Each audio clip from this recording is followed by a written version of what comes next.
time somebody pops in there and you're like, they're pointing there, the first thing you have to do is go in anatomy, what's there? And then every single one of us knows there's tests for these things. What's your meniscus test that you can pop in real quick? Let's do Thessaly's, let's do McMurray's, right? MCL, let's do like a little valgus test and see if there's stability there. 0 degrees, 30 degrees, make sure there's nothing like, oh, you like really have some laxity, this is a little funky. Your subjective piece, like, do you feel unstable? Or do you feel like it's more like sore, achy? Is it tingly? You know, whatever. So making sure you're asking subjective questions on the day. You said adductors. How would you test adductors? Well, maybe we're looking at Faber. Maybe we're looking at like a lateral box squat if we're thinking stability side of things, right? You said tibial rotation. So like, can we have them sit down? Rotate that tib real quick. Does that hurt? Does that hurt? Let's give them a little resistance. Does that hurt? Does that hurt? Gastroc crosses there too. Do we need to look at dorsiflexion real quick? Especially with the knee straight because it's the gastroc and it's not soleus, probably way up there. And like, do we need to do some heel raises? See, does that fire it up? So it's kind of one of those things like we tend to have this mindset where I'm going to leave all of my assessment in eval or in progress notes. And yet sometimes it's on the day, like, what do you have to drop into real quick to be able to assess this in the moment and say like, all right, I've zeroed this in and here's what we're going to do today. Well, we found that that tib rotation is really angry. My knee flexion resistance test was angry as well. And so something's going on with the hamstrings, right? So like if I can't resist knee flexion and I have a tib rotation problem, there's a medial hamstring issue that we're going to work into. So number one, we're going to do session flow, right? Which we'll talk about next module, but I'm going to dive into a little bit of mobility stuff here. So can we get some of that tib rotation back? Can we do a little bit of mobility where we're using those adductors and medial hamstrings since they're grouped together a lot? Can we do some isometrics where I'm going to wake those up, maybe a little single leg stuff for neuromotor control, and then I'm going to load it if it's permissible and that's the phase I'm in, right? So I think it's kind of like really taking that time diagnostically, no matter when or where, we can guess. Like I could have guessed, well, you probably tweaked your MCL, you know, or maybe the meniscus, that old meniscus injury is acting up again. But if I didn't touch them and palpate like, man, this is a hamstring adductor thing, how do I know? So if you want your patients to trust you and you want that buy-in and you want them to see like, you know, they know their stuff, be willing to do that extra little assessment because that's where they're like, oh, I'm coming back and they know what they did. You know, they know how to help me. I was hurting when I came in and when I left, I was good to go. Does that make sense? So I think that's the other big thing is just being willing to diagnose continuously. Any questions with that? We feel pretty good about that one. Okay, cool. All right. And then I would say some of the other things, red flag series, that was a list. So if anybody has questions about the list, let me know. The other thing I kind of always point out to everybody is make sure your diagnosis is a PT one. So you either have that mobility, stability, or a systems problem. Don't feel like you have to tell them, oh, it's biceps tendonitis. You know, like if you're not a medical doctor, so don't feel like the pressure to tell them like, here's what you have. You have a hamstring strain. It's not a tear, but it is, you know, you don't have to tell them all that. You have to tell them you had a limited straight leg raise, so we're going to work on your posterior chain mobility.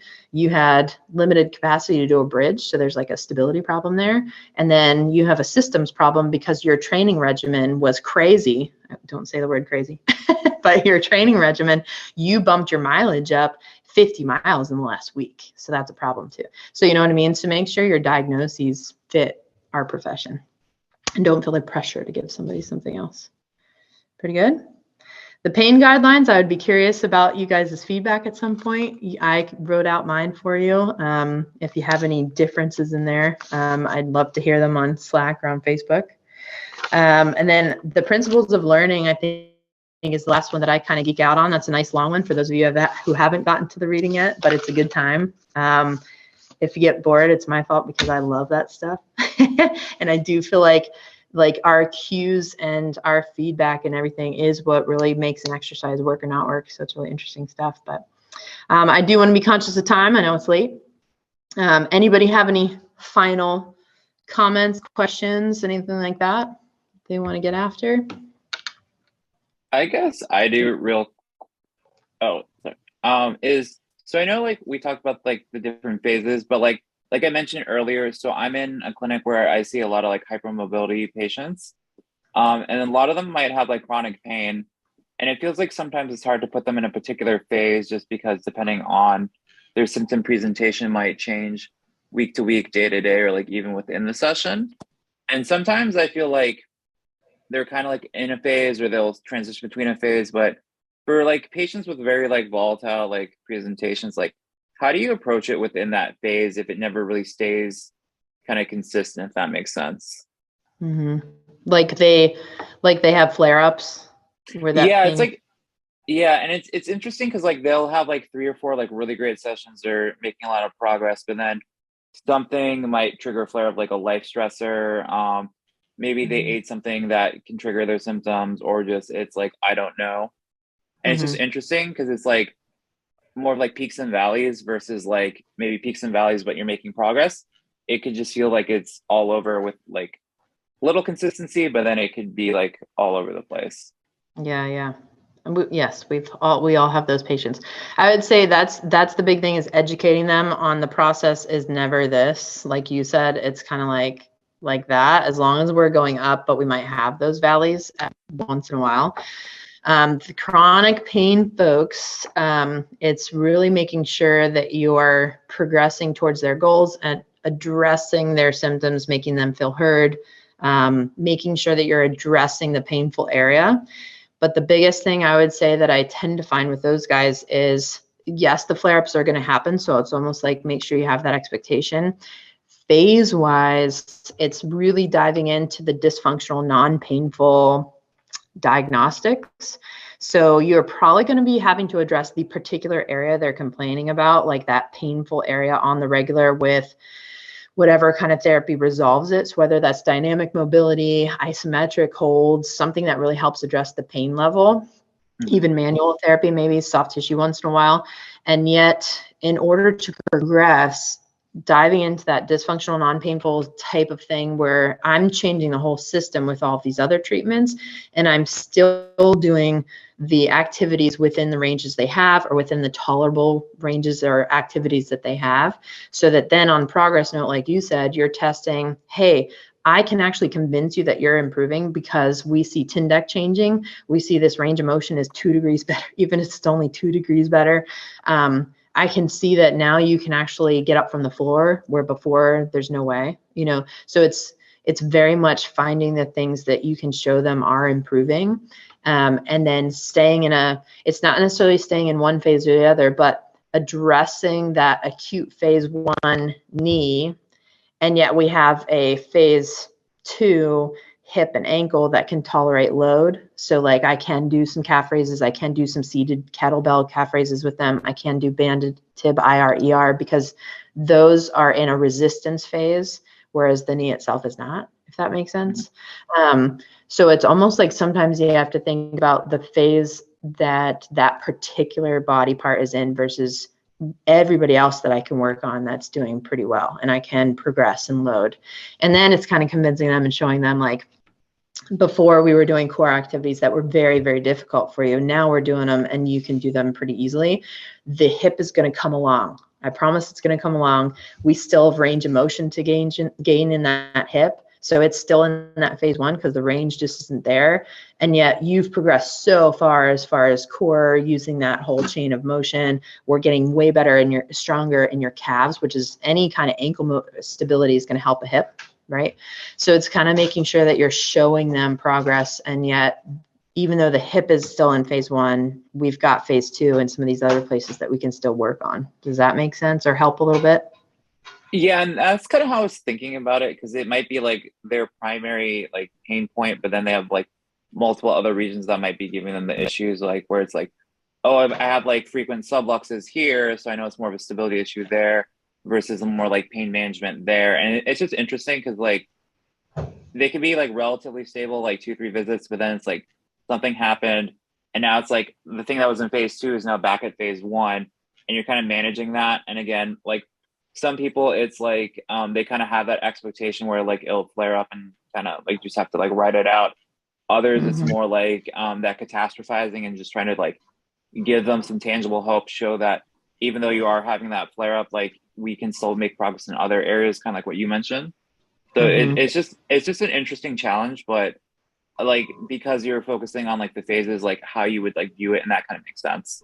Like Yeah. treat it like locally at different phases. So And then it's almost also noticing if there's a consistent flare up. So if it's this like subluxation that's like consistently happening for a particular reason, like for the weird thing about hypermobile people is, let's say I'm like hypermobile here where my shoulder can dislocate this way, and yet I'm like hypomobile in IR, like big time. If you're seeing these patterns of like, hey, we start getting into A, B, or C, and there's just this consistent, like, man, we are not progressing because there's another sublux again. Sometimes it's like, again, I sound like a broken record tonight, but go back to your diagnostics.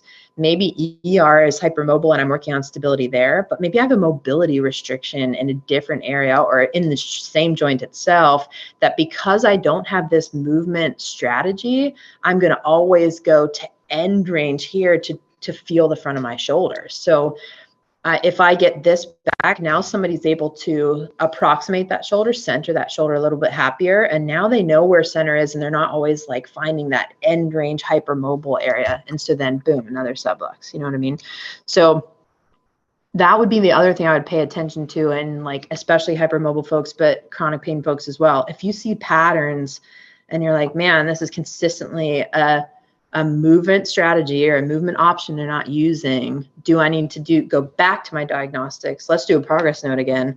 What am I missing that I haven't been working on? What other, again, dysfunctional but not painful area am I not working on that I'm like, oof, if I get them some thoracic extension back so that they're not always using their shoulder to get overhead, maybe then they're not subluxing. Maybe that IR, maybe I need to get them some cervical motion so that they're not like always guarding here and like elevating that shoulder, and now it popped out again.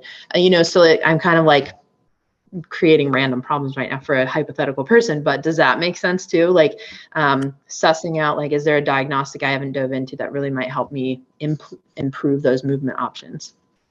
that does make sense. And there's a couple of patients that kind of have that, and there's one in particular where it's one of those things like on the reeval, I was like, that seems kind of weird, but whatever. And it's like I kind of brushed it off because it was more of like I was focusing on their primary complaints. And that gives me some ideas to at least work with the other person or like kind of like investigate a little bit more now. Yeah, I think there's plenty of times where on an eval, I'm like, all right, we'll test this, but I don't know if it's pertinent. Or we didn't test something and I'm like, man, I really should have. I'm going to assume that they're hypermobile everywhere, when actually, man, there's a like mobility problem here that I just like didn't look into or didn't dive into. I would say again, like I'm a culprit of that sometimes, where maybe we just need to do that other test that we were like, they're probably going to be hypermobile, let's move on. That truly, that might be your missing link sometimes.